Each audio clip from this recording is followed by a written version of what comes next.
दिन भर के हम आइल बनी काम हो गईल शाम कुछ कर इंतजाम हो।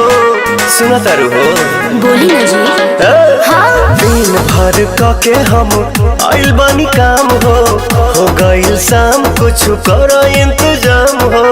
दही में दम रही तबे लड़ी गाड़ी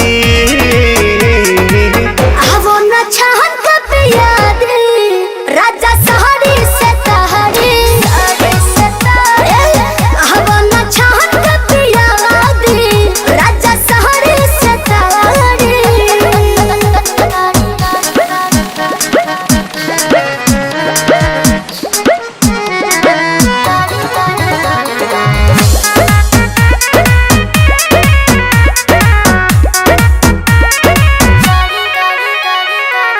देर न लगाव तानी हाली कहरा बिल्कुल करे चटक चिखाना चिखा के लवने खाली कहरा।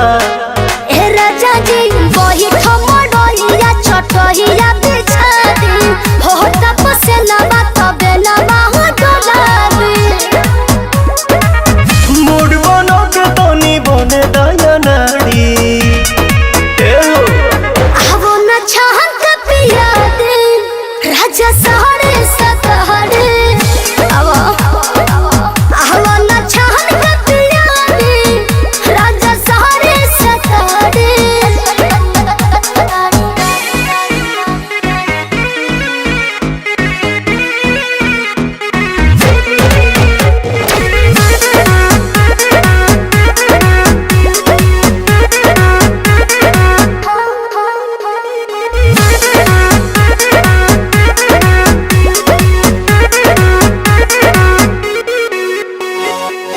हाजिर तह मिजाज नरमी चाही ए जी गरमी के दिन में गरमी चाही।